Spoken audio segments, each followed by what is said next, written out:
Olá, bem-vindos, bem-vindas. Olá, bem-vindos de volta. Disciplina Filosofia do Direito. Como vocês estão? Quem é que quer falar? Lia, pode abrir seu microfone, fique à vontade para falar.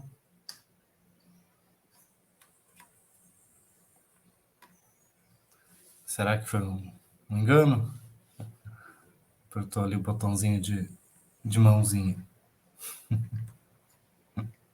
Ok.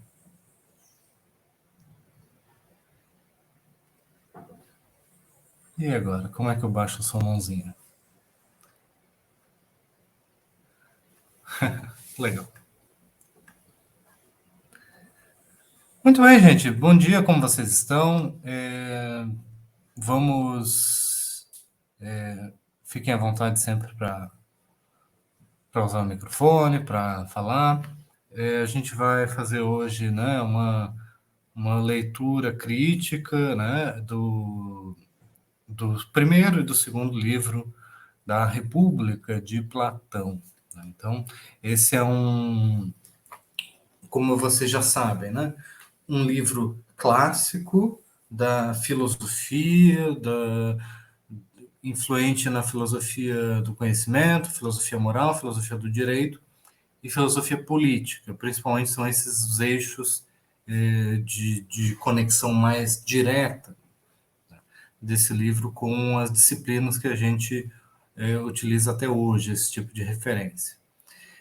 Vocês tiveram aí uma experiência com essa leitura. Eu estou curioso para ouvir um pouco de vocês sobre isso. Quero saber se vocês conseguiram, de certa forma, entender ou ficou mais claro para vocês por que essa é uma obra tão influente, né, no pensamento filosófico durante tantos séculos. O que tem aí de interessante, de especial? E também queria ouvir de vocês sobre a leitura, a percepção, se vocês acharam um texto chato, se vocês acharam interessante, e o que deu para entender rapidamente aqui, tá? E se vocês já tiverem algum tipo de pergunta formulada, também é importante que vocês tragam.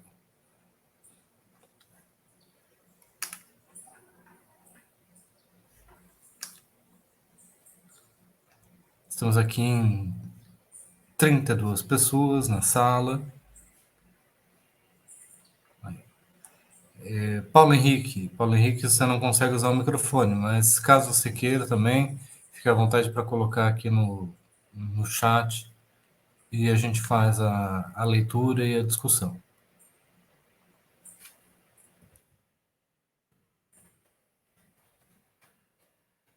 Sei que no fundo existe aquele desejo, né, de só sentar, colocar o fone de ouvido e ouvir uma aula expositiva, mas a gente precisa ir um pouquinho além disso. Vamos lá, Débora. Bom dia. Bom dia. Está escutando bem, professor? Estou escutando bem. Pronto, perfeito. Professor, eu gostei do texto, eu consegui acompanhar melhor do que o outro, na verdade, apesar de ainda ficar um pouco perdida, né, com os diálogos, porque não está naquela forma que a gente costuma ler nos livros e tal. Mas, pelo que eu entendi da história, Glauco, ele fica em dúvida em relação ao diálogo que Sócrates teve com Trasímaco. Isso mesmo. E ele quer que Sócrates fale mais sobre isso da justiça ser superior à injustiça, porque Glauco, a partir de uma série de pensamentos, né, de falas, ele chega a uma determinada conclusão que as pessoas só são justas porque elas temem a lei e que mais vale a pessoa parecer que é justa do que realmente ser. Aí Sócrates, ele dá um passeio enorme para poder desmentir essa ideia, Só que eu fiquei um pouco confusa em relação ao final, professor. Eu Uhum. entendi que Sócrates utilizou a ideia da cidade e que a cidade como uma forma de cada um ter sanado as suas necessidades e sanar as dos outros também, né? Já que a gente não consegue ser autossuficiente. E aí ele fala da qualidade dos guardas, ele cita esse exemplo que o guarda ele precisa ser amigo dos amigos, né, no sentido de cidadãos e tal, e inimigos dos inimigos, ou seja, precisam ter essas duas qualidades que são opostas e precisa direcionar bem para quem ele vai agir. Só que, mais chegando assim para o final do texto, eu fiquei um pouco confusa, porque eu entendi essa ideia da cidade, mas eu não entendi direito qual a relação disso com a justiça, se esse tudo é injustiça. O que eu achei que ele queria dizer, na verdade, o que eu consegui meio que deduzir foi assim: como as pessoas, as crianças, aprendem através das histórias, através dos discursos, e esses discursos, essas histórias, elas são feitas por outras pessoas, então a justiça teria que, quer dizer, deixa eu reformular. Então a injustiça não poderia acontecer, porque se acontecesse nessas histórias, a gente estaria ensinando as crianças, entre aspas, coisas ruins, e essas crianças iriam crescer e ia se tornar trabalhadores que não iam conseguir sanar as necessidades da cidade. Seria isso? Ou eu viajei demais? Então, é um monte de coisa ao mesmo tempo. Você não tem essa impressão? De que são um monte de questões, um monte de Isso, afirmações e contra-argumentos, isso mesmo. né? Então, isso é uma coisa muito importante da gente observar, de que os textos antigos, né, esse é um exemplo bem claro disso, eles não são muito sistemáticos, né? A própria ideia de sistema é um conceito mais moderno, tá? Uma palavra que não era utilizada na antiguidade. Então, a, a organização dos textos, partindo de definições claras, avançando assim de forma a construir nas definições anteriores, não é uma coisa muito comum nos textos antigos e não é uma característica desse texto em especial, né? Que é cheio de diálogos, de oposições, e a gente precisa explorar cada um desses pontos para conseguir chegar, digamos assim, numa conclusão, né? Então, ao mesmo tempo, você traz a discussão com o Lau, fala-se sobre temor à lei, né? Sobre utilidade ou inutilidade da justiça, da injustiça, da aparência e da verdade em relação à justiça. Né? Vários pontos ali que o autor quer que a gente reflita bastante sobre cada um desses argumentos para conseguir entender a conclusão geral. Tá? A conclusão geral do texto, a gente vai falar bastante sobre isso, ela envolve uma, um encontro, digamos assim, de coisas aparentemente bem diferentes, que é o corpo da pessoa, do ser humano, do indivíduo e o quê?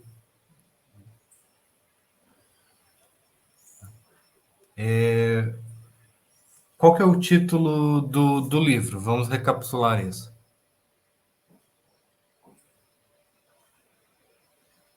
É a República. Né? República é uma palavra latina, né? Res, pública, tem a ver com coisa pública.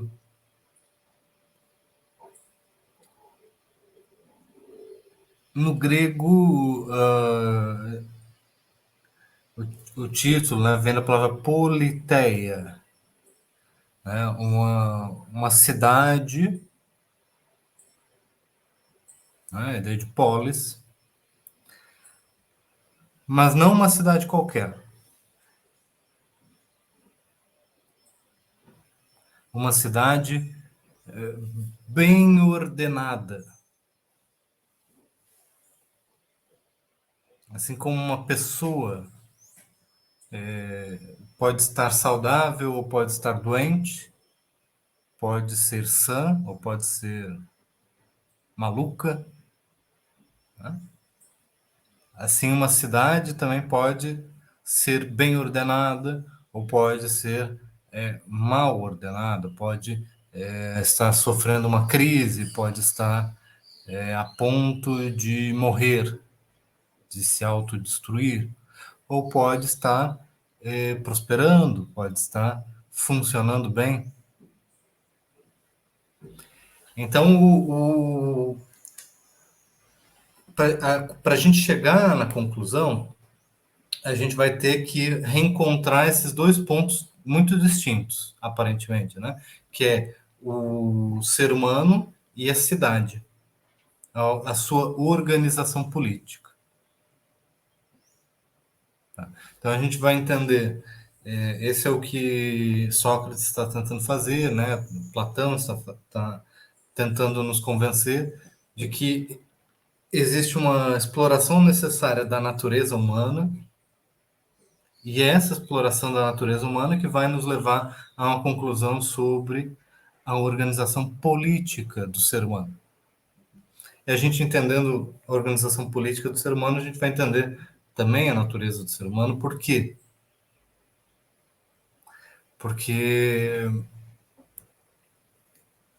vocês já viram uma formiguinha vivendo sozinha no mundo? É da natureza da formiguinha viver sozinha no mundo, construir a sua própria casa e ter o seu próprio emprego. Entenderam aqui o ponto? O ser humano é um ser necessariamente político, por natureza. Então, toda essa discussão perpassa esses dois pontos que parecem muito distantes, o indivíduo e o coletivo, mas eles estão intimamente conectados. Agora, o que isso quer dizer para essa discussão que você trouxe, que é muito importante, sobre a definição de amigo e inimigo?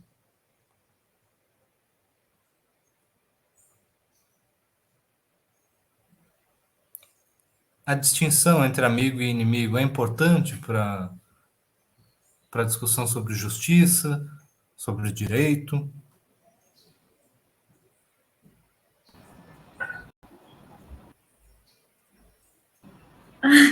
Professor, então, Sim. do meu ponto de vista, eu acredito que essa definição de amigo e inimigo é de extrema importância, porque, inclusive, no texto, ele fala assim que é muito, digamos, muito mais fácil você ser ruim com seu inimigo do que com seu amigo.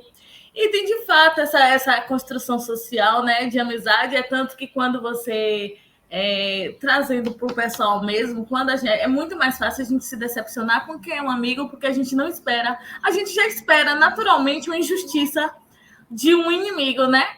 Então, eu acredito que por isso que essa definição de amigo e inimigo seja importante nesse conceito de definir justiça. Sim. E se a gente pensar sobre essa ideia de justiça, justiça é fazer aquilo que é o certo, ou fazer algo que é bom,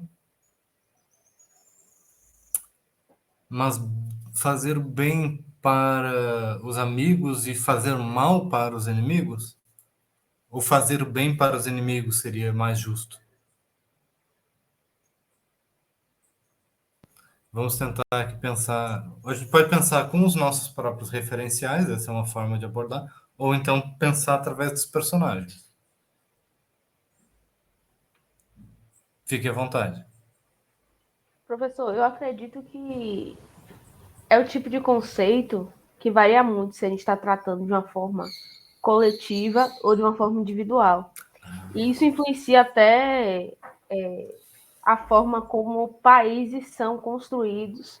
Por exemplo, se a gente for parar para pensar no Brasil, que é conhecido pela formação do capitalismo de compadrio especificamente, esse conceito de fazer o bem para os amigos e o mal para os inimigos é muito presente aqui, porque existe também muita abertura institucional para que isso ocorra. Então, existe esse tipo de relativização do conceito de justiça dos governantes, de quem administra o país, por exemplo, dá para fazer essa relação. Agora, se a gente for parar para pensar no conceito geral de justiça, ao longo do tempo isso foi se complexificando cada vez mais. Hoje em dia a gente, por exemplo, considera coisas como equidade, igualdade material, outros fatores que também envolvem o conceito de justiça que há 2.000 anos atrás talvez não fosse tão considerado assim. Mas eu acredito isso. Assim, é uma discussão bastante relevante e atual. E por que você... Vamos especular um pouco. Por que você acha que aqueles personagens ali naquela história, por que eles acham que fazer o bem para os amigos e mal para os inimigos é algo relevante assim para a discussão sobre justiça? Bom, o método socrático ele envolve esse tipo de discussão. A ideia de você chegar numa verdade universal no final de toda discussão. Essa pergunta ela é importante se o resultado final pretendido é esse. Os personagens, quando eles colocam esse tipo de questionamento, faz parte do método socrático, faz parte dessa busca por um conceito final, universal, que valha para todo mundo, a qualquer tempo, enfim. Então, eu acredito que seja mais nesse sentido. Na sociedade ateniense, grega como um todo, esse tipo de discussão filosófica e engajamento dos cidadãos. Quando eu falo cidadão, eu estou falando os poucos que eram considerados cidadãos, mas o engajamento na vida política ele era muito importante, fazia parte da cultura lá. Então, eu acredito que isso tenha a ver também com o engajamento que os personagens apresentam durante o texto. E você consegue imaginar um exemplo de inimigo naquela época? Um inimigo em comum, um inimigo da cidade? Sei lá, por exemplo, a gente está falando de gregos, persas, por exemplo. Persas, em termos militares, eram considerados inimigos em muitas ocasiões. A gente pode falar de comerciantes que eram concorrentes no mesmo material, no mesmo produto, que a cidade se focava em comercializar. É um conceito bastante vasto, assim. Muito bem.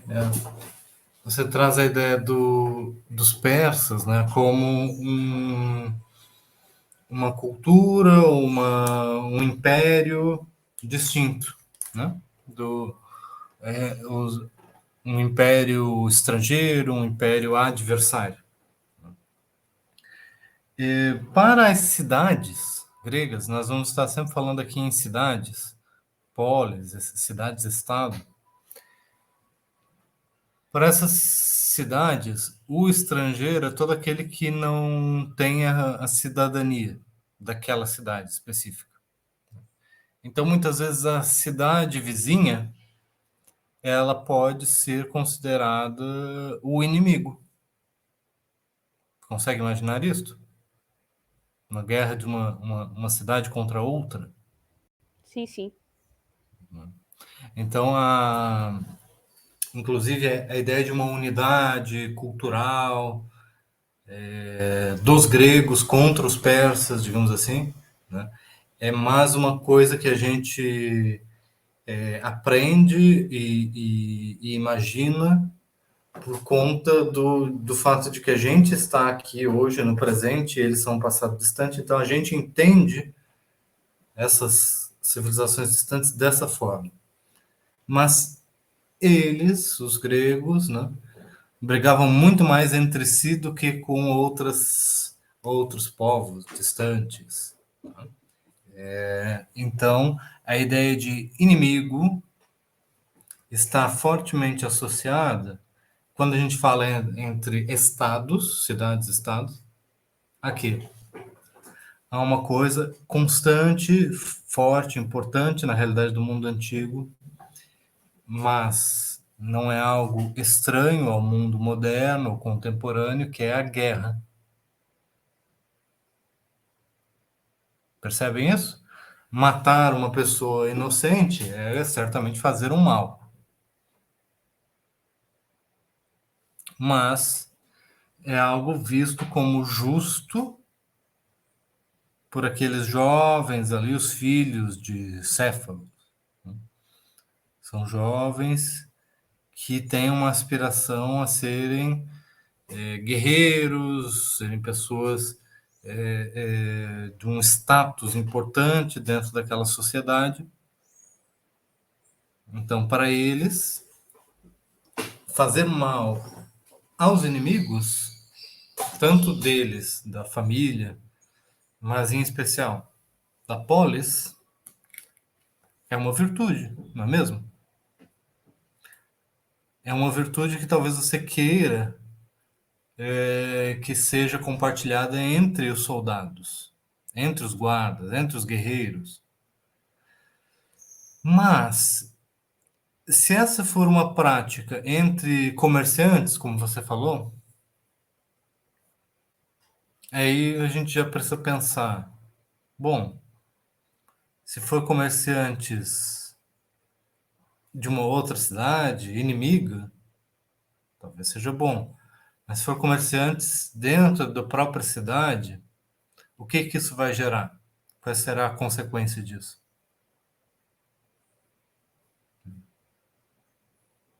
Um tipo de conflito interno que pode, né, causar prejuízos, né, para as pessoas envolvidas. De certa forma, no mundo moderno, contemporâneo, a gente aprendeu a ver a concorrência como algo positivo, né, como algo construtivo e tudo mais. Mas para o mundo antigo, os comerciantes, eles não devem ser guiados pela ideia de amigo e inimigo, mas por outra ideia. Que outra ideia é essa?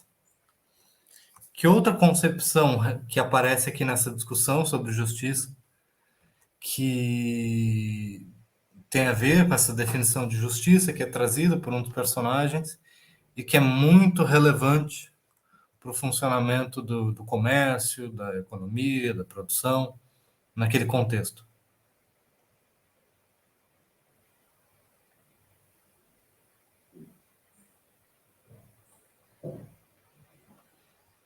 Quem é que lembra da argumentação primeira, de como que começa essa discussão? Com o mais velho, dono da casa, Céfalo.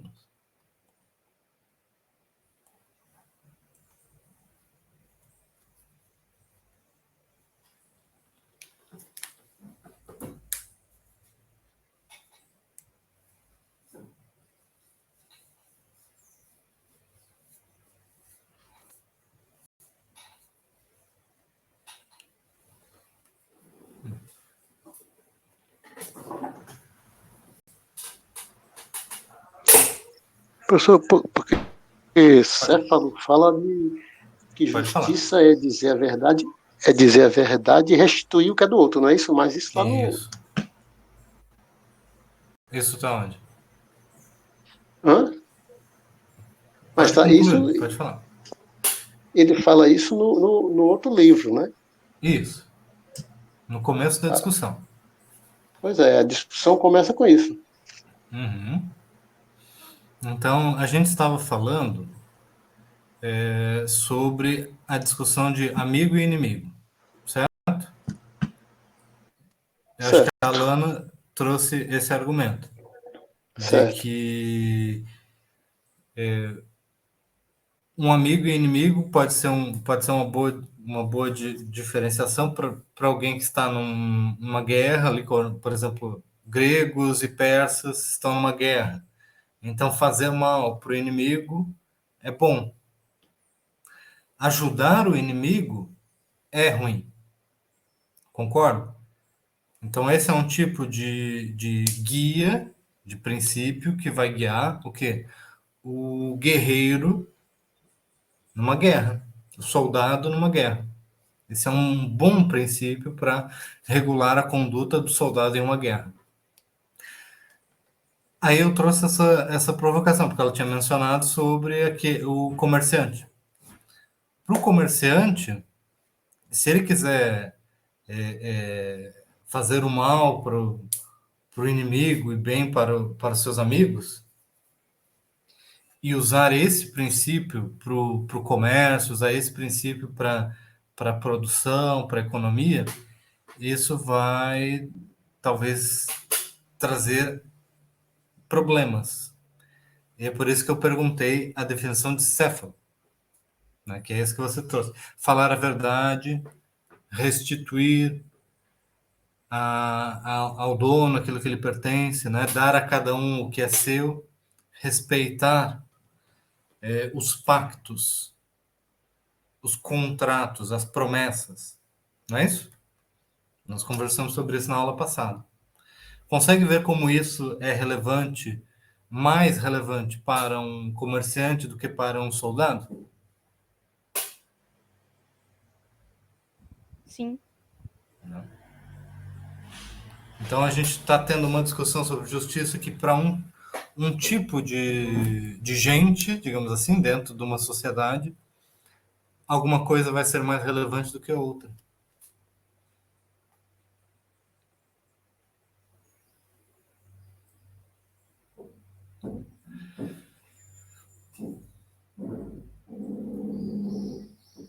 E Trasímaco? Qual que é o papel de Trasímaco aqui nessa discussão?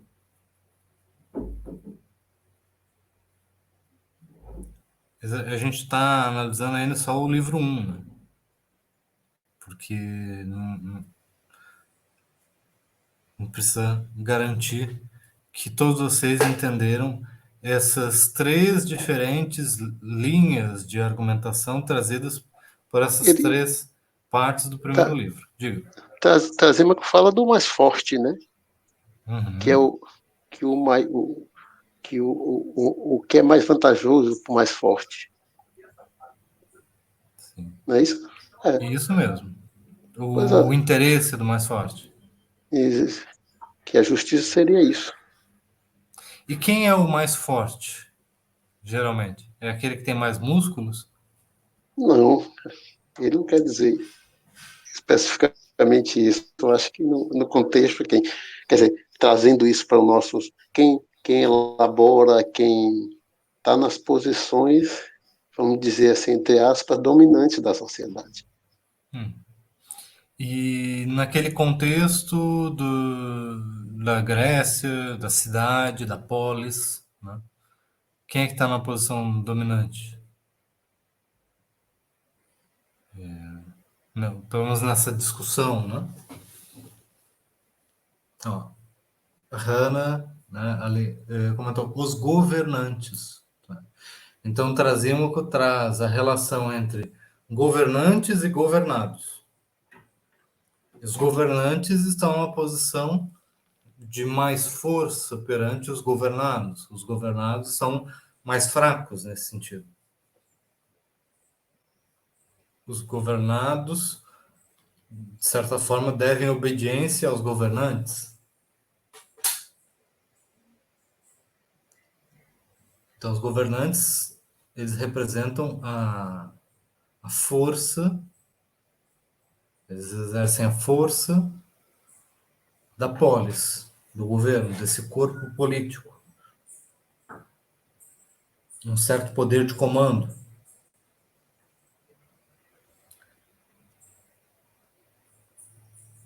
Então, o que Trasímaco está dizendo é que será justo aquilo que é considerado o interesse dos mais fortes.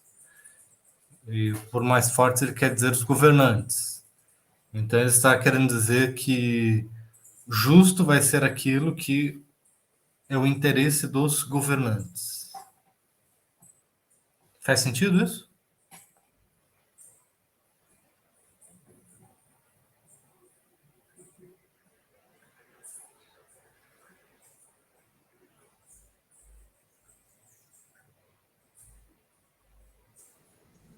Professor, eu não sei se seria a palavra correta justo, mas é o que acontece, né?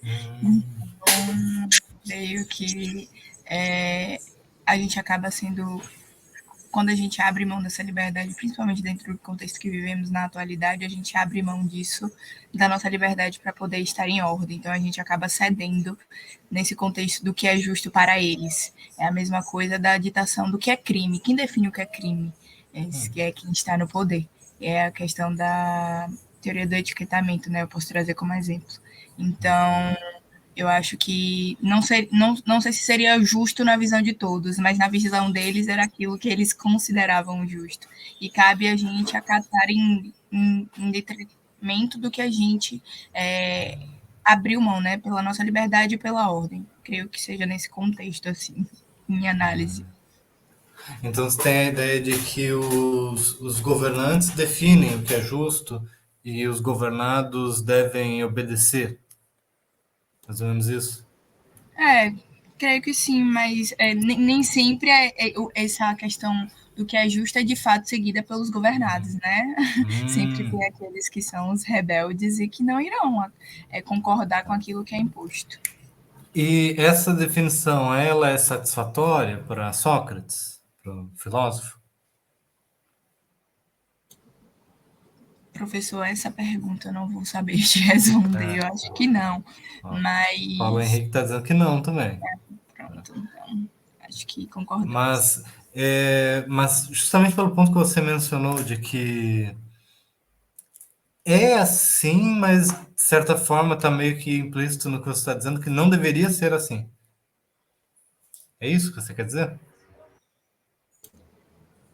Sim, mas ao mesmo tempo que a gente pode observar é que a gente escolhe, não naquele período, obviamente, mas dentro do da atualidade, a gente escolhe quem vai determinar o que é justo ou não. Mas naquele período não, né? Não era assim, não havia essas escolhas. Então, acho que hoje a gente tem um maior poder de escolher quem vai dizer o que por nós, e naquela época não. Como assim? Você escolheu As representações que o estariam dentro. Isso, quem governa o Brasil? isso. Júlia, foi você, Júlia? Deus é mais. Infelizmente não tive esse poder, professor. Eu achei Que outro que estivesse governando. por um momento eu achei que você era responsável, porque você disse que a gente escolhe, Não, professor, não é, infelizmente, eu Gi? acho que a escolha não foi nossa. Foi de uma Mas, outra mas parcela. então você Não é de acabou uma de maioria, dizer que a de gente uma escolhe. maioria, né? De uma maioria, não é de todos. Não é uma escolha de todos, é uma de uma maioria, na lógica democrática, né? Ah, tá. Então não é que todos escolhem, não Exato. é que Pela existe uma ordem. maioria. Exato.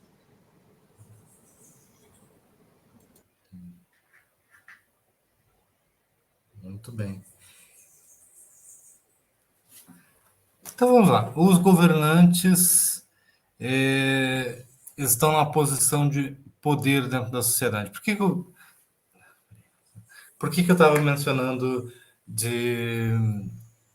sobre Sócrates? Por que ele não fica satisfeito com essa definição? Porque ele está preocupado com o que seria, digamos assim, a verdadeira definição de justiça. E aí o que parece que está trazendo uma definição aparente de que de que os poderosos dizem o que é a justiça, mas para defender os seus próprios interesses. Tiago, quer trazer algum comentário? Parece um outro texto Aí eu acho que abriu aqui. clássico em Esse filosofia do ponto, direito. professor, conseguem me ouvir? Tá Sim, tudo bem? sim. Me lembrou essa passagem de Creonte e Antígona, em que, se me recordo, naquela época, quem cometeria um crime não poderia ser enterrado. E nessa passagem, se não me engano, eu acho que a mãe da pessoa que comete o crime, ela vai desobedecendo a ordem da pessoa lá, né? Da Mais cidade, né? O rei. da cidade, para enterrar o filho, e acaba tendo uma passagem. Eu acho que eu vou ver se eu procuro aqui para mandar, que eu achei muito interessante. Então, existe uma discussão aí muito relevante na Grécia Antiga sobre o que deve prevalecer, né? Um senso de justiça que é determinado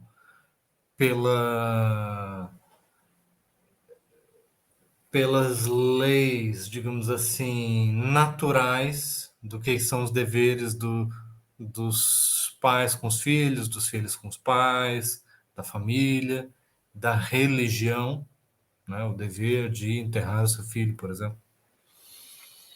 E a lei do governante, aquele que está na posição de poder e que exige obediência. Perceberam isso? Tá. Então, essa é uma discussão que vai sempre acompanhar a filosofia do direito. Aqueles que estão numa posição de poder, que estão numa posição de governo, exigem sempre obediência do governado. Então, a ideia do dever de obediência parece fundamental à ideia de justiça, de direito, de lei. Ao mesmo tempo,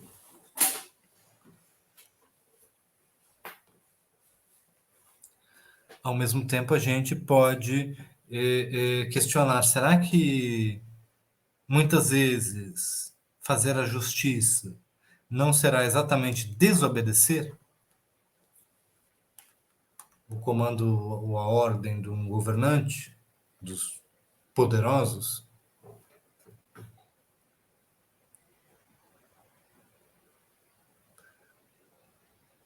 Trasímaco inicialmente vai ser aquele que vai defender de que fazer o justo é cumprir com os comandos, digamos assim, né? Ele é visto como aquele que vai fazer uma interpretação realista do poder, o dever de obediência. O que vocês acham dessa forma de argumentação? Porque a gente começa a ler o livro e Sócrates não está afirmando nada, ele só está fazendo perguntas. E ele parece que está dando volta em todo mundo. Creonte, Glauco, Polemarco. E aí Trasímaco parece o seu maior antagonista nessa discussão. A discussão com Trasímaco dura mais do que com qualquer outro personagem, até então. Por quê? Porque assim como Sócrates, Trasímaco é um filósofo, um professor, um tutor, um educador. Né? Eles só faltam, né, ir para vias de fato, né, nessa discussão.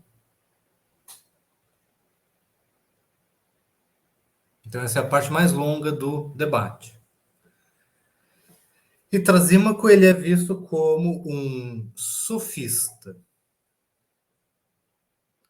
Sofista, nesse contexto, né, aquele que vai ser conhecido como um educador, que é contratado para ensinar os jovens de famílias importantes a arte da retórica, a arte da argumentação,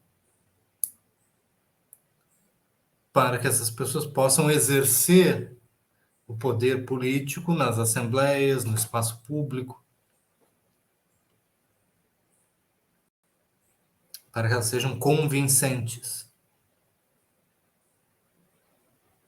Ao mesmo tempo, ele tem, muitas vezes, uma postura de cético, aquele que duvida, aquele que questiona, bastante parecido em vários aspectos com o próprio Sócrates. Então, trazemos qual é o seu rival nesse contexto. Vocês conseguem perceber isso?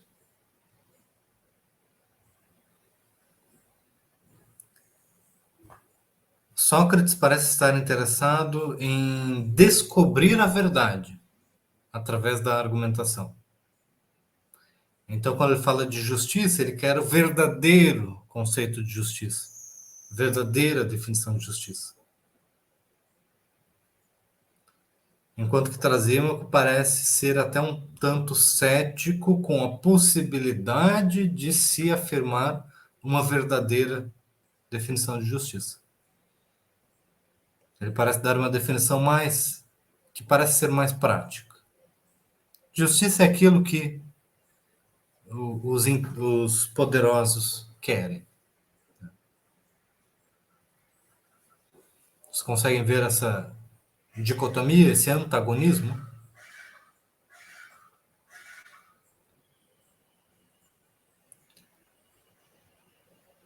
Da forma como Platão foi lido, não só na Antiguidade, mas principalmente na Idade Média, e até muito recentemente, Trasímaco era visto como uma espécie de saco de pancadas para que cada um de vocês, né, estudantes, entendessem a filosofia, né, a primeira coisa, o primeiro desafio. Né? Céfalo é um adversário fácil, Polemarco também. O primeiro desafio, o primeiro chefão, né, é derrotar Trasímaco. Derrotar Trasímaco é mostrar por que Trasímaco está errado. Né? Em adotar aquilo que Alano mencionou, uma definição relativista de justiça. Entenderam esse ponto? Então, para avançar numa definição absoluta de justiça, o primeiro grande desafio é derrotar Trasímaco. É derrotar essa posição relativista. E buscar afirmar a necessidade da busca de uma definição perfeita de justiça.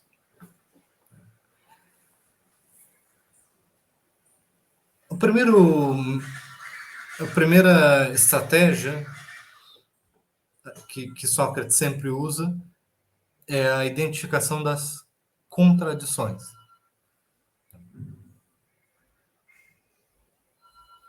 Qual que é a contradição que Sócrates vai identificar na argumentação de Trasímaco?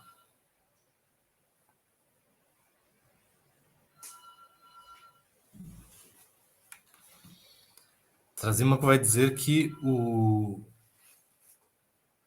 a justiça é o interesse dos governantes, digamos assim. Aquilo que que é o interesse dos governantes. E Sócrates questiona, mas os governantes não podem errar?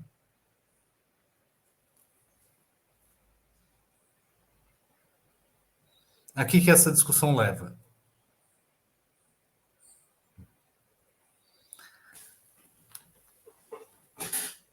Há um problema para o direito, de maneira geral. Um problema muito difícil de resolver. Que nós já percebemos que o direito ele está associado a uma demanda por obediência, o direito ele está associado a uma relação de governantes e governados,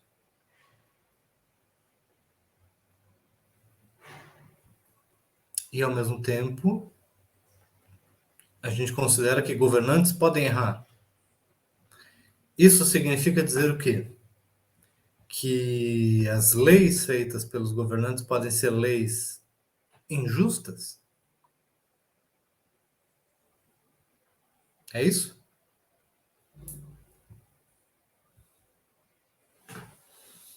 E aí o justo será o quê? Desobedecer às leis? Desobedecer os governantes?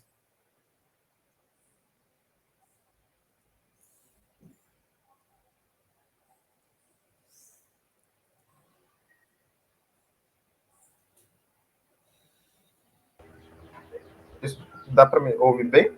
Sim. Eu lembro que tem uma passagem no primeiro texto que fala disso, e eu posso até ter me enganado quanto à interpretação, mas compara os governantes a outros profissionais. Sim. E coloca Médico. isso, e aí coloca, diz que todo profissional, né, basicamente diz que os profissionais eles podem errar. Então, da mesma forma, os governantes podem errar no exercício de sua gestão, e por isso, talvez, o justo seria desobedecê-los.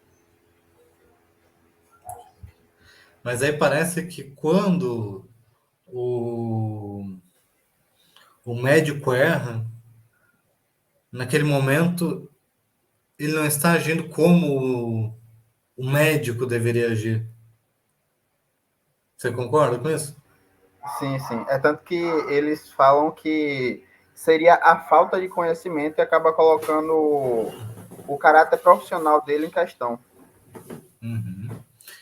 Então quer dizer que se um governante errar, ele não está agindo como um governante. Concorda com isso?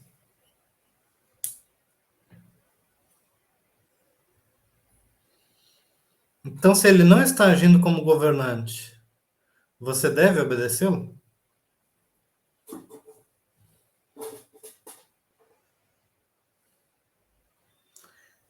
Se o médico não está agindo como médico, você deve seguir as suas orientações?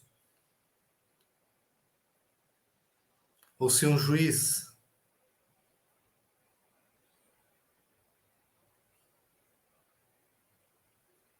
Ah, a Alana diz que depende. Por que depende, Alana? Porque, sendo realista, vai depender das consequências de desobedecer essa ordem das coisas. Sendo realista, isso é um ponto bem importante. E vai depender, já é uma outra coisa, né, do relativismo. E aí você traz a questão das consequências. Exato. Se, por exemplo, essa desobediência civil puder levar a uma mudança no futuro, é um ponto a ser considerado. Agora, se essa desobediência civil levar à morte de quem está desobedecendo, talvez não seja tão interessante assim. Então, depende do sistema que está colocado e está funcionando para manter a ordem, do quão rígido ele é ou do quão fluido ele pode ser. Então, na verdade, você está propondo uma argumentação condicionante. Que assim, primeiro se o comando for justo, aí você obedece. Se não for justo, aí vira uma outra questão, obedecer ou não. E aí vai depender de quais serão as consequências da desobediência, é isso? Exatamente. E aí a gente pode até expandir a discussão. Então, por exemplo, a gente espera que uma sociedade justa tenha mecanismos para inibir injustiças que possam ser cometidas pelos governantes. A gente imagina isso. Mas se as consequências de desobedecer uma lei injusta forem tão grandes e tão absurdas, talvez a sociedade não era justa em primeiro lugar. E o que significa uma sociedade que não é justa? Uma sociedade que não tem mecanismos, nessa linha de raciocínio minha, uma sociedade que não tenha mecanismos para inibir injustiças que ela mesma cometa. E aí uma sociedade injusta, o que deve ser feito com ela? Deve se destruir a sociedade? Eu,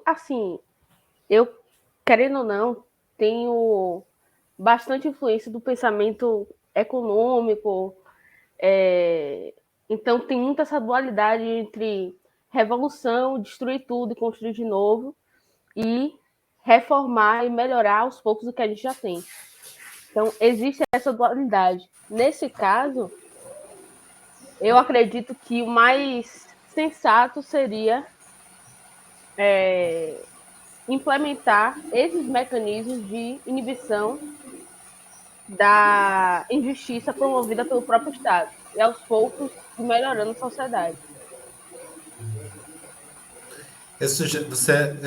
A gente está numa questão sobre justiça e se haveria espaço para desobediência no comando de um governante.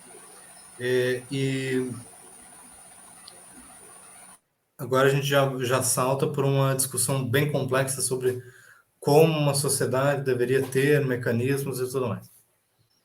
Me permita voltar um ponto anterior. Primeiro eu falei sobre se uma lei ou um comando do governante é justo ou não. A gente estava na definição de justiça. Aí você trouxe a questão das consequências de obedecer ou desobedecer. Então, as consequências, elas trazem uma perspectiva de utilidade. Tá? O que eu estava querendo dizer se baseava numa ideia de utilidade. É útil desobedecer esse comando? É injusto? Tá? Isso vai servir somente para eu ser exterminado ou vai servir para uma transformação social, para uma melhoria da sociedade? Não é isso que você quer dizer? Você mencionou, exatamente. Né? Então, você está opondo uma concepção ideal de justiça com uma concepção utilitária.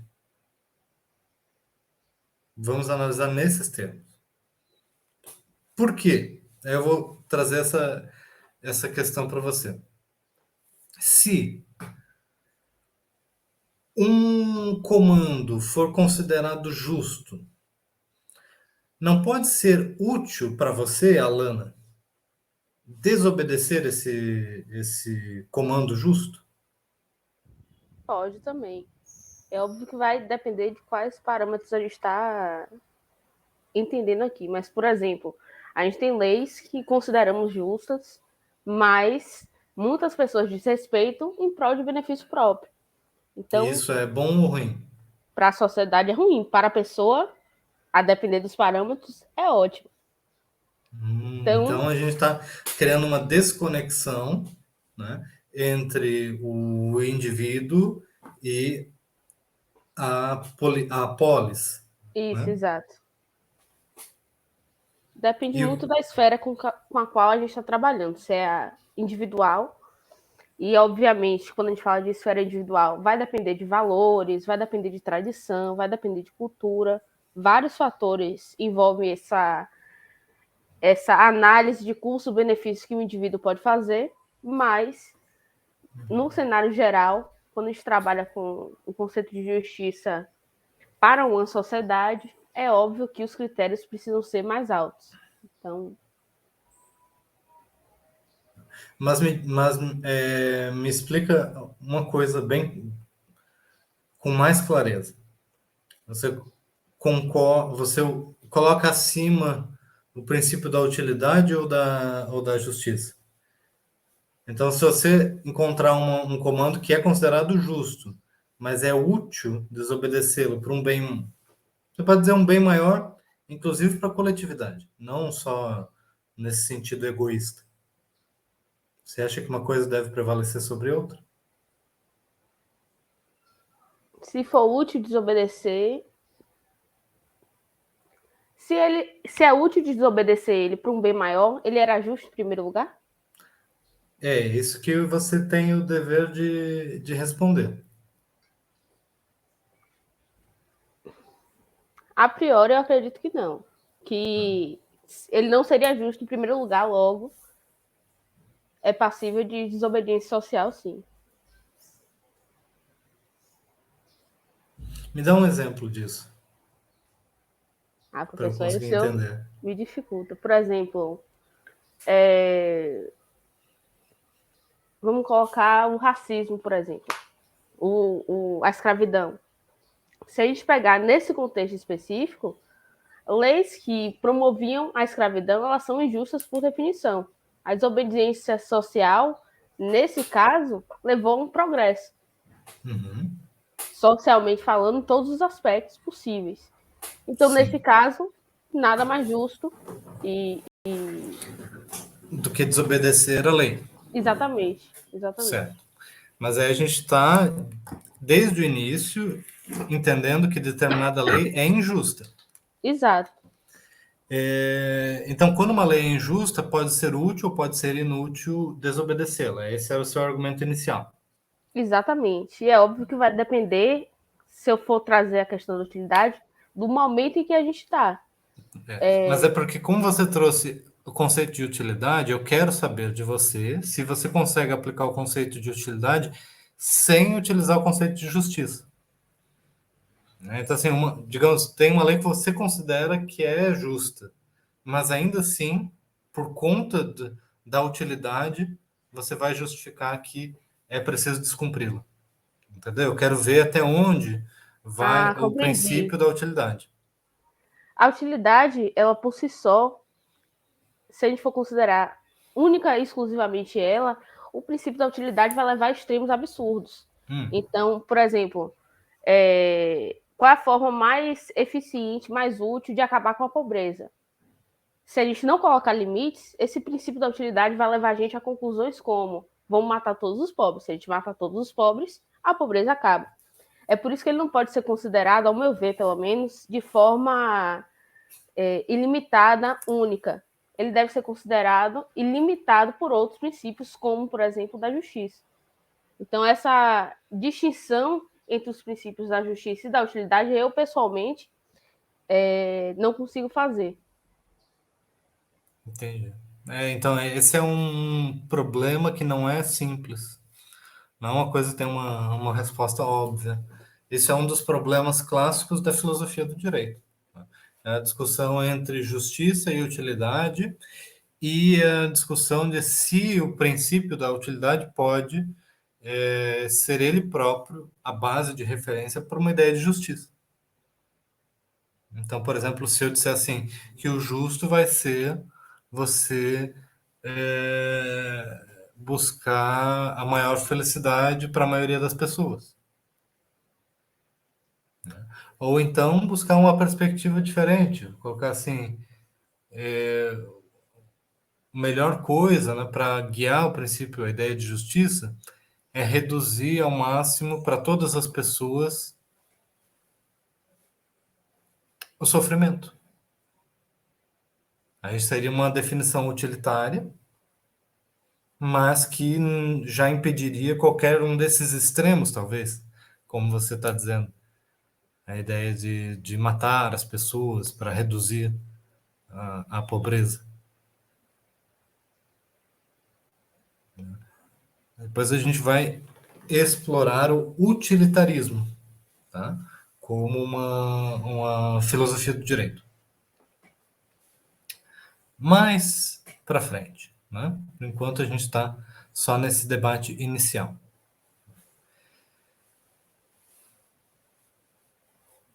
Bom, gente, tem uma discussão ali sobre a perfeição do governante, a perfeição das leis, que ela vai contra a nossa intuição atual. Tá? Essa ideia de que um médico que erra, ele não é um verdadeiro médico. Um juiz que erra não é um verdadeiro juiz, um músico. Isso faz parte de uma discussão que para a gente é muito estranha, porque a gente está acostumado à ideia de que o profissional ele pode errar e mesmo assim ele não deixa de ser um profissional, não é verdade? Mas o que nesse contexto de Platão está sendo dito é que cada profissional desse ele traz em si na definição a perfeição da sua profissão, do conhecimento perfeito. Então, o conselho médico, se ele estiver errado, ele não é um verdadeiro conselho médico. Ele é de uma pessoa que está enganada. E Então, é a mesma perspectiva que pode se encarar o governo. O, o verdadeiro governante, né, não pode errar. Se a gente escrever essa frase de maneira de trás para frente, digamos assim, ela pode ser interpretada de tal forma: se o governante é verdadeiro, é legítimo, então aquilo que ele determina necessariamente é justo. Conseguem entender essa argumentação? Porque isso foi a base do pensamento jurídico, né, por talvez a maior parte do tempo no pensamento ocidental. A ideia de que um rei, por exemplo, se ele é um rei legítimo, ele não pode fazer o mal. Mas não é assim, ele não pode fazer o mal porque se ele fizer o mal, alguém vai punir o rei. Não é isso. Ele não pode fazer o mal por definição. Então, qualquer coisa que ele faça não será considerado má. Perceberam essa forma de argumentar?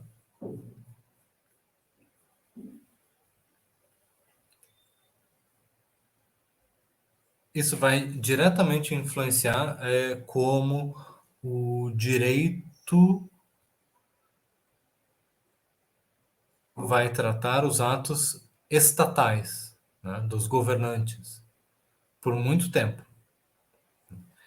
A ideia de que aquilo que o Estado faz não pode ser considerado injusto. De que as pessoas podem fazer coisas justas ou injustas umas com as outras, mas o que o Estado fizer sempre vai necessariamente ser justo. Essa é uma discussão que já está presente aqui na República, nessa discussão sobre a justiça entre Trasímaco e Sócrates. E depois a gente vai ver o impacto disso quando a gente for pensar a responsabilidade do Estado.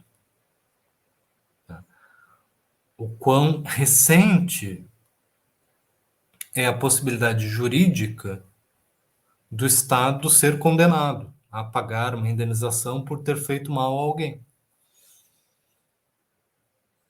Que já é, de maneira geral, muito difícil condenar o Estado, né, nos tribunais de hoje. Mas era juridicamente impossível até outro dia. Até o século XX, as doutrinas da imunidade jurídica do Estado eram, digamos assim, a regra, eram mais comuns do que a ideia de que o Estado pode errar. Já vocês têm exemplos disso? Vocês conseguem identificar isso?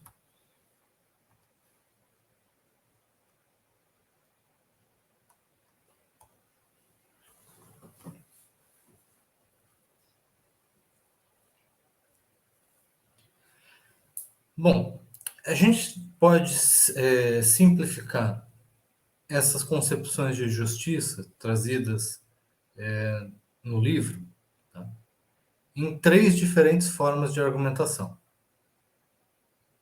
Alguém já conseguiu organizar dessa forma?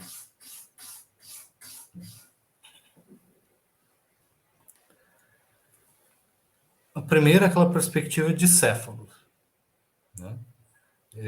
A segunda, perspectiva de Polemarco, ou dos irmãos, dos jovens ali, preocupados com aquela discussão sobre amigos e inimigos.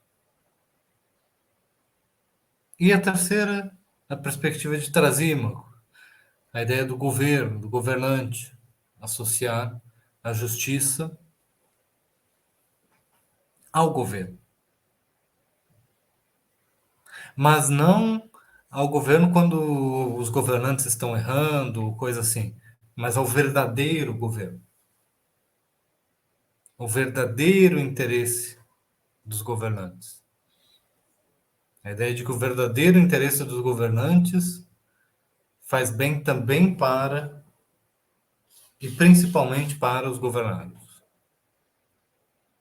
para o bem da coletividade, né? O Paulo Henrique colocou ali coletividade como prioridade.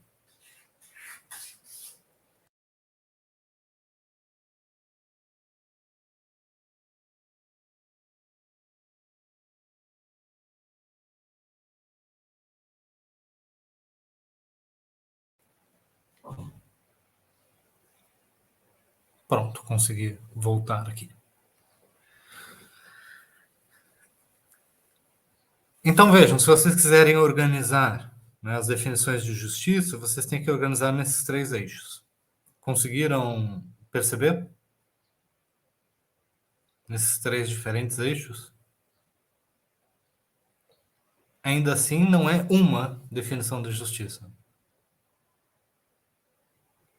A gente vai analisar essas 3 ao mesmo tempo. Por que a gente vai analisar as 3 ao mesmo tempo?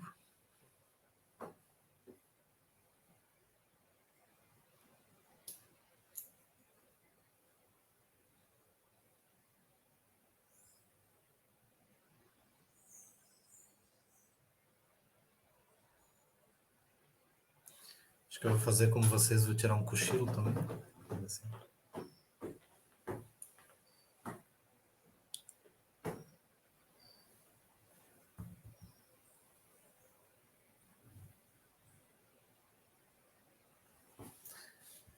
Porque a polis, a sociedade, ela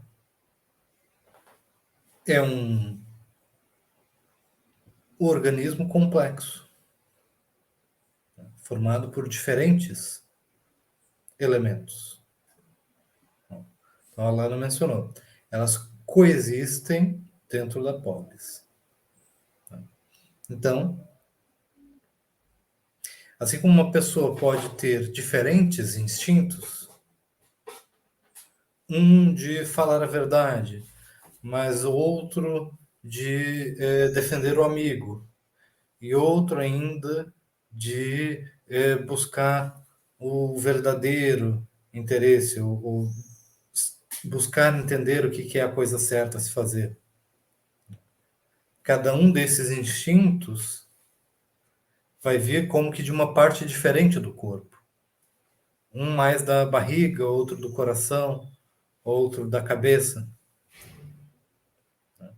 Porque o ser humano ele tem esses diferentes elementos dentro de si. E a polis, a cidade também. Então, na filosofia de Sócrates, né, trazida através de Platão, cada coisa tem a sua função, a sua finalidade, o seu funcionamento próprio, e fazer bem a sua própria função é a maior virtude de cada um.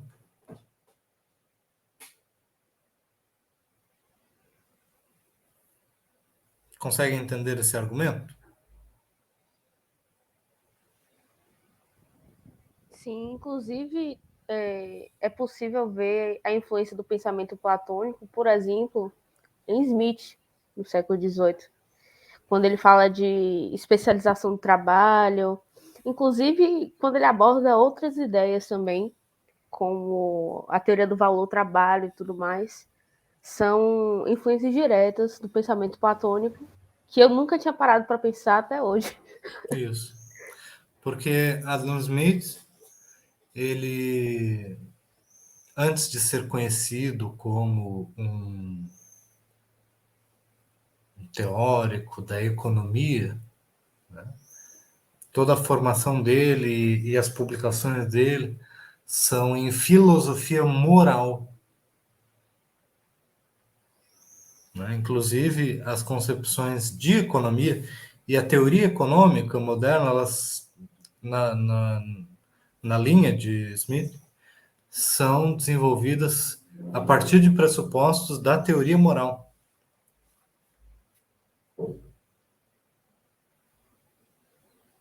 Isso você já conhecia, né? Então, não é por acaso isso. Né? Então, existe uma profunda influência, como você percebeu, do pensamento platônico, né? Na formação de todos esses filósofos modernos. Por isso que, apesar de ser uma coisa um tanto distante, estranha, nem sempre a forma de pensar bate imediatamente com o tipo de questão que a gente se coloca hoje, mas essa é uma leitura importante para a gente compreender todos os autores que a gente estuda depois.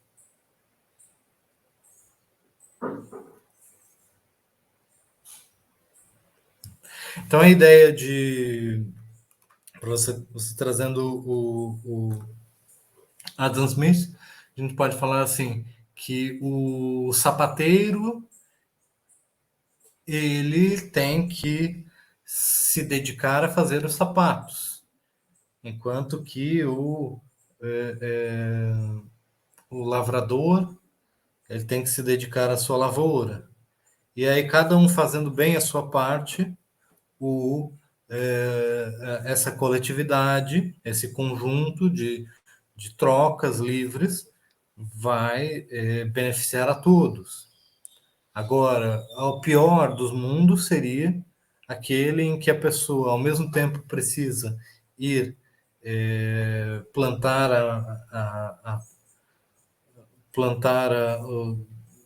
a roça e depois fazer o sapato e depois colher as coisas e depois ir pegar carvão e ir atrás de ferro para fazer uma ferradura para colocar no cavalo, mas esse cavalo ele também precisa ir atrás de como domar cavalos e aí o indivíduo não consegue fazer nada porque ele vai tentar fazer todas as coisas e ele não vai fazer bem nenhuma delas.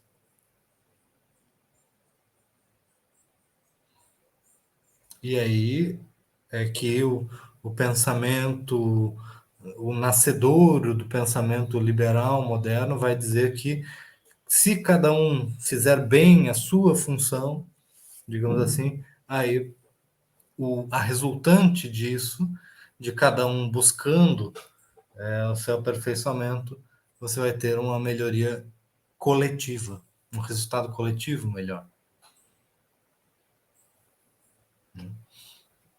Era essa a leitura que você tinha de Adam Smith?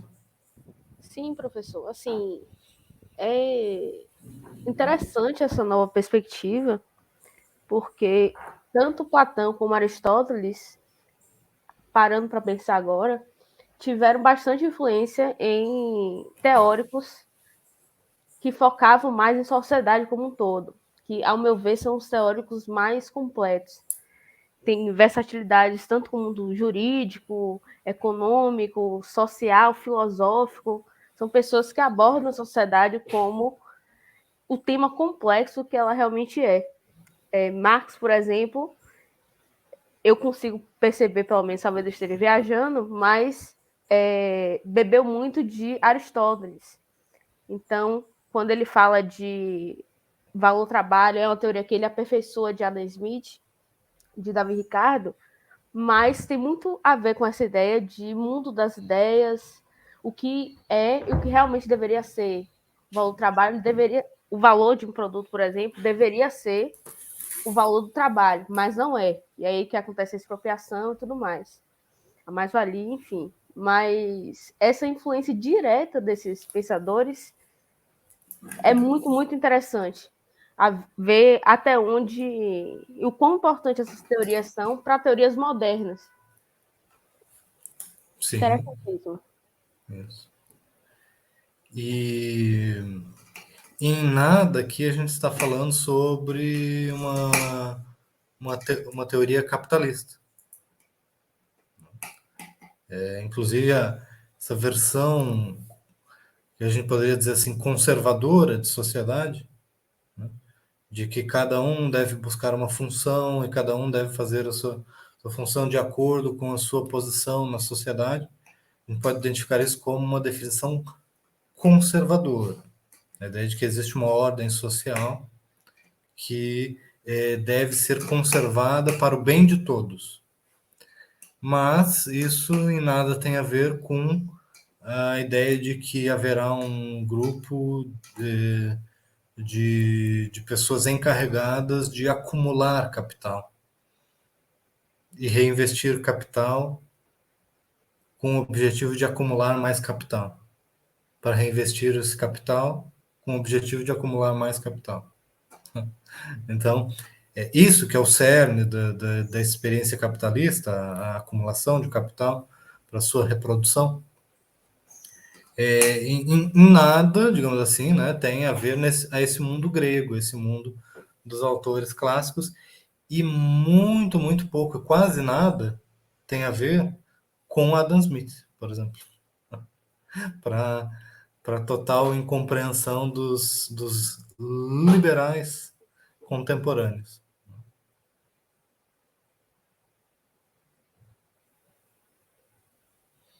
Então, aqui, o Adam Smith que você traz é um autor que segue nessa tradição platônica de buscar qual que é a ordem social mais harmônica e mais virtuosa. Né?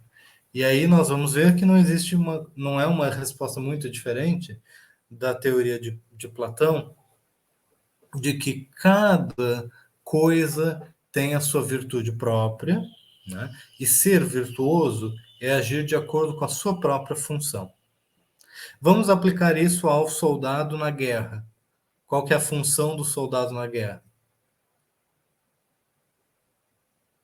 Me respondam aí com o vocabulário que a gente discutiu anteriormente. Defender a polis. Sim. Seus cidadãos, enfim. E o que ele deve fazer? Guerrear, batalhar. Guerrear, batalhar. Agora coloque isso no vocabulário que a gente estava usando antes, na discussão sobre justiça. Ó, Paulo Henrique está falando cumprir a ordem dada. Vocês estão patinando um pouco. Mas eu quero que vocês façam a seguinte conexão. O que o... Ó, Diego, como é que você chegou aí nessa conclusão? Não sei se você consegue usar o microfone ou não.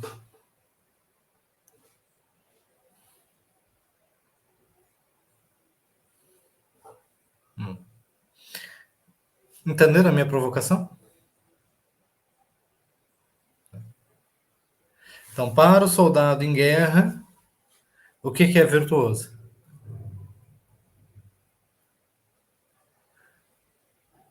Fazer bem aos amigos, né, aos seus companheiros ali de luta, ou à cidade que está defendendo, aos seus compatriotas, e fazer mal ao inimigo.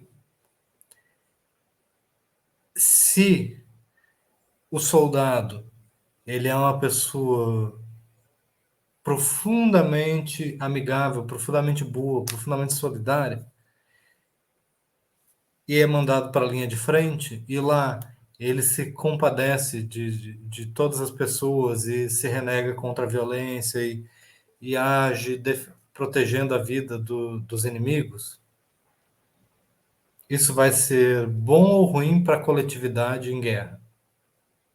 Para a polis?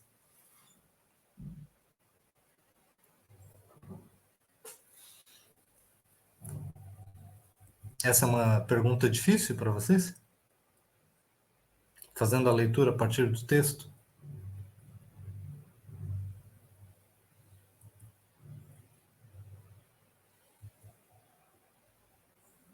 Ó. Para a polis, ruim. E para ele, é ruim também? Ou é bom?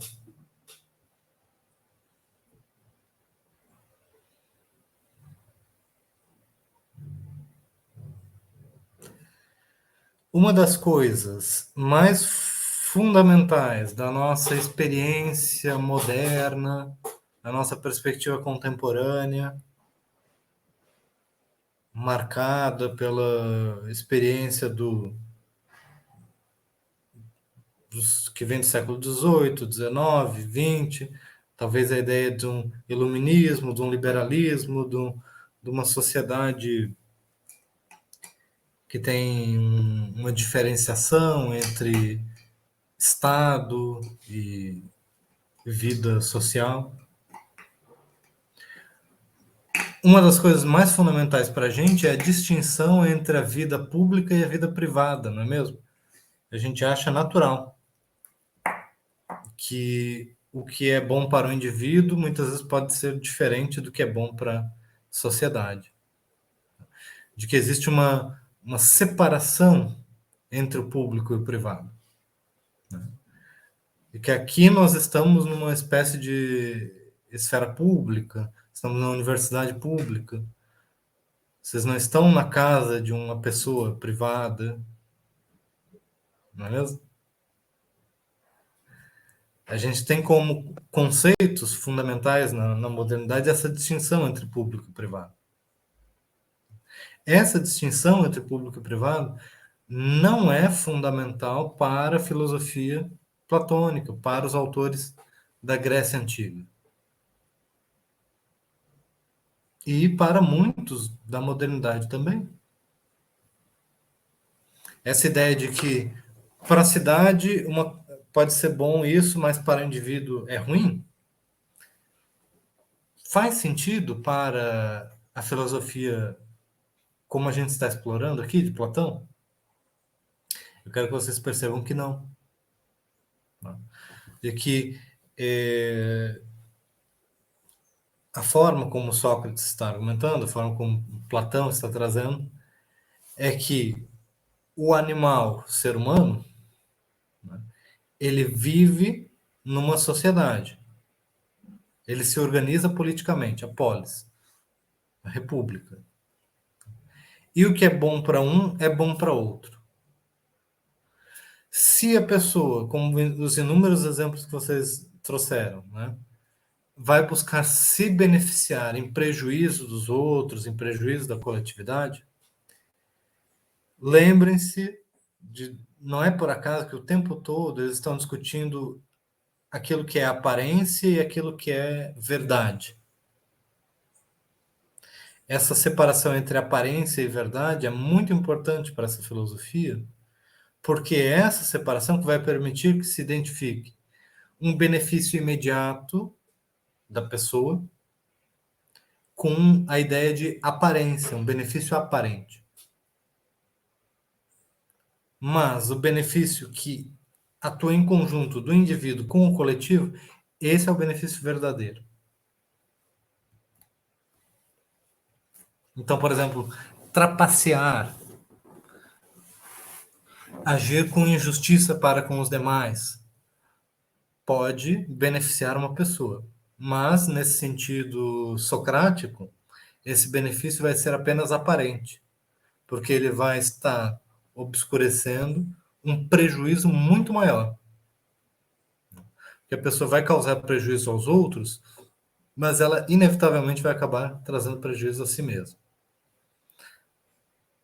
Seja por consequências, mas principalmente por uma inconsistência na sua ação. Né? Porque o indivíduo ele não vai estar sendo verdadeiramente ele mesmo se ele não estiver inserido num coletivo.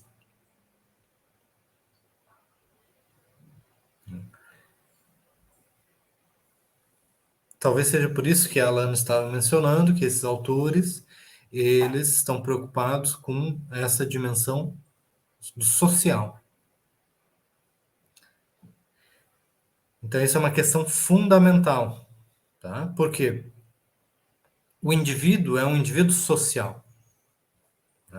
Não existe aqui no pensamento grego, do ponto de vista filosófico, né, essa concepção individualista de que a sociedade ela é uma formação artificial feita por indivíduos racionais. Não.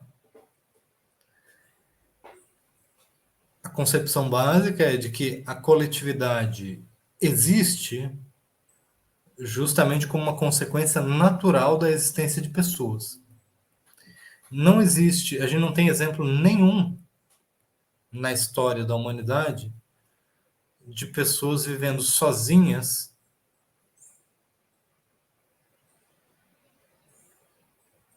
organicamente, espontaneamente, de forma ordinária e comum.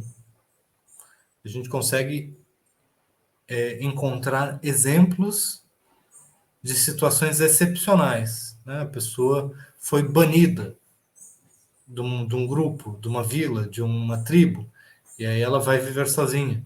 O indivíduo resolveu se excluir, resolveu virar um ermitão solitário. Ou aconteceu um acidente, ela cai, naufraga numa ilha e fica lá sozinha. Mas o que seria o natural do ser humano é a existência em coletividade. Então, o coletivo, tá? A república é sempre o ponto de referência para qualquer definição de justiça, para qualquer concepção que se relacione à natureza humana. Então, o que cada um vai fazer, é isso que eu estava tentando explicar para vocês com o exemplo do inimigo e amigo. Né? Para o soldado, na guerra, ele vai agir de acordo com a sua virtude por conta daquela função. Porque ali ele cumpre uma função para o coletivo. Assim como os comerciantes vão cumprir uma outra função. E aí, os princípios que eles devem seguir vão ser ligeiramente distintos. Mas vão ser princípios distintos para um funcionamento do coletivo. Ficou mais claro agora, Alana? Ficou, professor. Minha dúvida é em relação ao seguinte: se o limite da justiça, do conceito de justiça, é a polis em si, ou seja, se a gente for considerar no âmbito mais geral, duas polis em guerra, o que é justo para uma pode não ser justo para outra.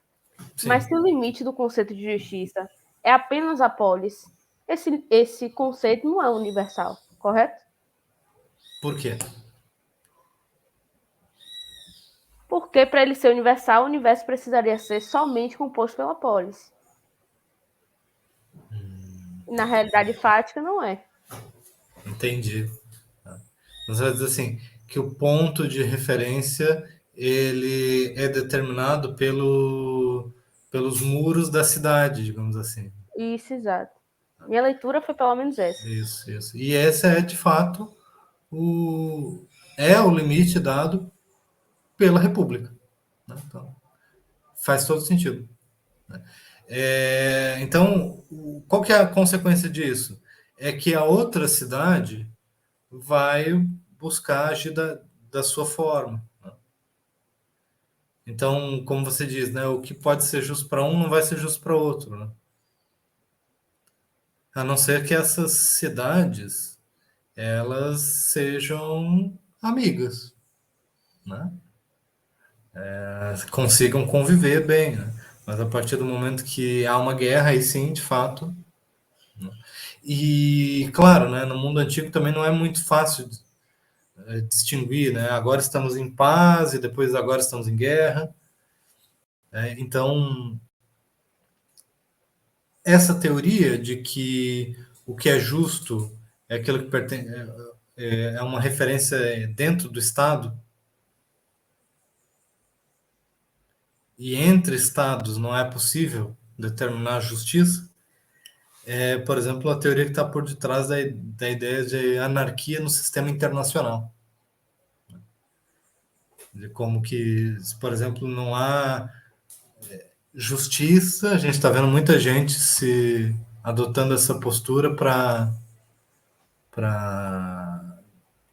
defender a Rússia Então, assim, então, entre um Estado que invade outro, né, não existe uma questão de justiça ou injustiça, porque entre Estados diferentes, cada um age de acordo com a sua ideia de justiça.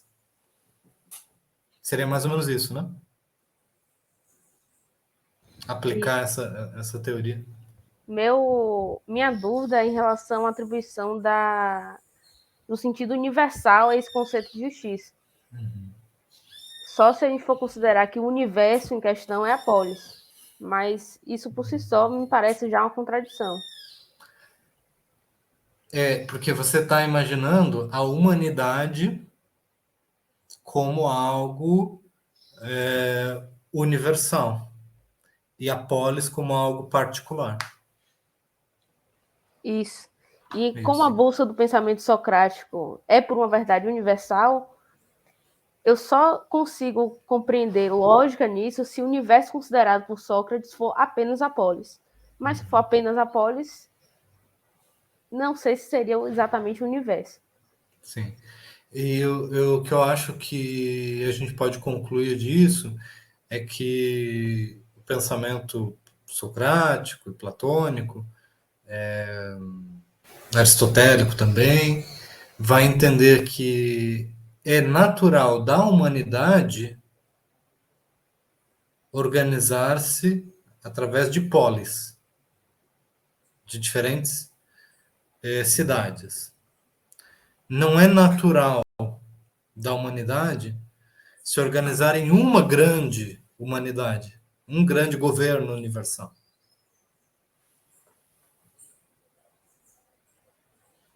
Então, é universalmente válida a regra de que cada um deve agir conforme a sua polis. Entendeu? Estou tentando simplificar um pouco aqui, né? Claro que acho que é um pouco mais complexo do que isso. Mas é a ideia de que o ser humano, universalmente, vai estar sempre inserido numa polis, numa sociedade. Mas isso não quer dizer que haja uma só sociedade humana.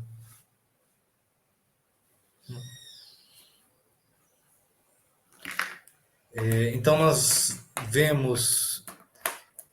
Eu fico muito irritado com gente que defende assim que direitos humanos desde a antiguidade, desde lá do não sei da onde, várias civilizações, porque o conceito de direitos humanos, por exemplo, de humanidade como todos tendo direitos, a partir dessa ideia de universalidade, como você está trazendo, é algo bem típico do pensamento moderno. Veja, os antigos, eles naturalizam a ideia de que você vai pertencer a uma sociedade. E essa vai ser diferente de outra. E isso é universal.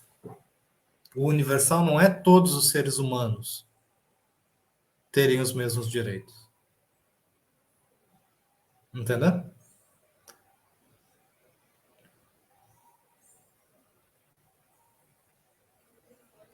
Não sei se você considera isso convincente ou não.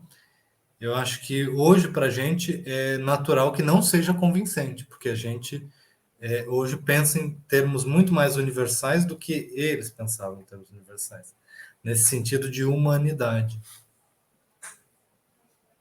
Né? De direitos humanos, de você ter direitos simplesmente por ser humano, não por pertencer a um Estado. Não é isso? Para os gregos, para os romanos, aquele que não pertence a um Estado é um selvagem, é um lobo.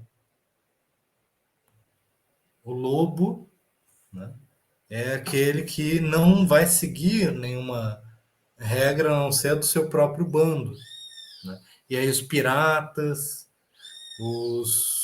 aqueles que assaltam as pessoas nas estradas, essas são as pessoas que estão fora da sociedade. Mas elas não têm nem direitos nem deveres para com a sociedade, e qualquer pessoa da sociedade pode matá-las impunemente. Né? Essa é a concepção do mundo antigo. Tá?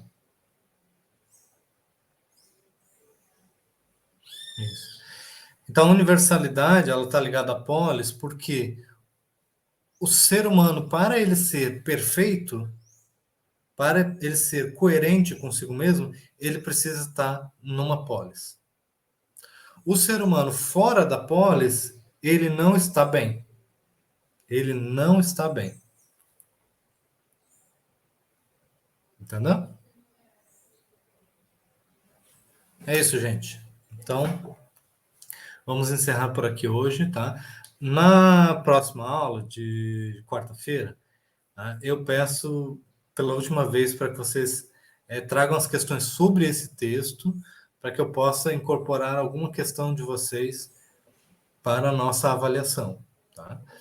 Então, a gente comenta os pontos sobre o livro 2, que a gente não tratou aqui nesse momento, e a gente avança para o próximo texto, tá? Faço uma introdução para a gente discutir Aristóteles na semana que vem, tá bom? Até a quarta.